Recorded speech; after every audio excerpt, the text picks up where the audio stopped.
Vote পরবর্তী হিংসা উত্তপ্ত হাওড়া সিপিএম এর বুথ এজেন্টের দোকানে ভাঙচুরের অভিযোগ কাঠগড়ায় তৃণমূল হাওড়ার বাঁকড়ারা শানপাড়ার এই ঘটনা সিপিএম এর অভিযোগ বুধবার বাঁকড়া 2 নম্বর পঞ্চায়েত সদস্য জাকির হোসেন জমাদারের নেতৃত্বে বিজয় মিছিল করে তৃণমূল। সেই বিজয় মিছিল থেকে সিপিএম এর বুথ এজেন্টের বাড়িতে হামলা চালানো হয় বলে অভিযোগ। সিপিএম এর অভিযোগ অস্বীকার করেছে তৃণমূল। পঞ্চায়েত সদস্য জাকির হোসেনের দাবি তিনি এলাকাতেই ছিলেন না। হাওড়ায় সিপিএম এর বুথ এজেন্টের দোকানে ভাঙচুরের অভিযোগ কাঠগড়ায় তৃণমূল। হাওড়ার বাঁকড়ার এই ঘটনা সিপিএম এর অভিযোগ বুধবার বাঁকড়া 2 নম্বর পঞ্চায়েত সদস্য জাকির হোসেন জমাদারের নেতৃত্বে বিজয় মিছিল করে তৃণমূল এবং সেই বিজয় মিছিল থেকে সিপিএম এর বুথ এজেন্টের বাড়িতে হামলা চালানো হয় বলে অভিযোগ। সিপিএম এর অভিযোগ অস্বীকার করেছে তৃণমূল। এ নিয়ে আমরা বিস্তারিত জানবো। ফোন লাইনে রয়েছেন আমাদের প্রতিনিধি অর্পণ সিংহ। অর্পণ, সিপিএম এর বুথ এজেন্টের দোকানে ভাঙচুরের অভিযোগ উঠছে, ঘটনার বিষয়ে কি জানতে পারছো, কি আপডেট?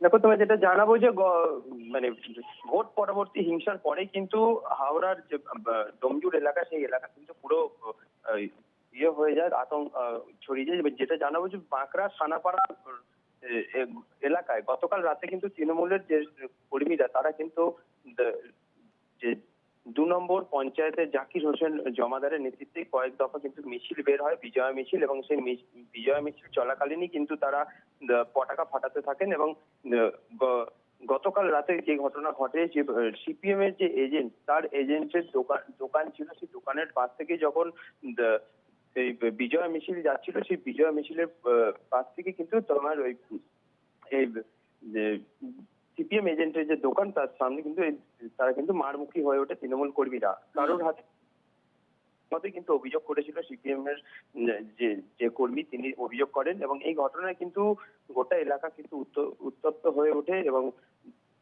পরিস্থিতি নিয়ন্ত্রণে আনার জন্য কিন্তু ডোমজুর থানার পুলিশ এবং তোমার র্যাব, তারা কিন্তু পুলিশ মোতায়েন হয়। এখনো পর্যন্ত যেটা জানা যাচ্ছে যে পরিস্থিতি সামাল দেওয়ার জন্য কিন্তু পুলিশ পিকেট বসানো রয়েছে এবং এলাকায় কিন্তু টহলদারি দিচ্ছে পুলিশ এবং কেন্দ্রীয় বাহিনী। তবে এলাকা এখনো পর্যন্ত থমথমে। বেশ, ধন্যবাদ অর্পণ, তুমি খবরে নজর রাখো। আপাতত তোমাকে ধন্যবাদ জানাচ্ছি। এই ঘটনার বিষয়ে সিপিএম এর পক্ষ থেকে কি প্রতিক্রিয়া জানিয়েছে শোনাবো। সদস্য জাকির জমাদার আর আমাদের ছানাপাড়ার বাপি আছে, কারণ কিছু বলছে না, কারণ একটাই বলছে তোর ভাই এজেন্ট বসেছে, তোর ভাই এজেন্ট বসেছে, তোরা এই সিপিএম এর আমাদের দীপশিতা ধরের এজেন্ট ছিল এবং পূর্ণ এজেন্ট সকাল থেকে যেরকম থাকে স্বাভাবিক ভারতবর্ষের গণতান্ত্রিক পদ্ধতি অনুযায়ী আমরা সেইটা নির্বাচনটা করি, যেখানে কোনো ঝামেলা না, কারোর সঙ্গে দ্বন্দ্ব নয়, কিছুই নয়। এটাই ওদের রাগ। তারপর থেকে আরম্ভ একভাবে গালাগালি, খেস্তা খিস্তি, মিছিল করুক, আপত্তি নেই, প্রার্থী জিতেছে তারা করবে। তিনবার মিছিল করে গেছে।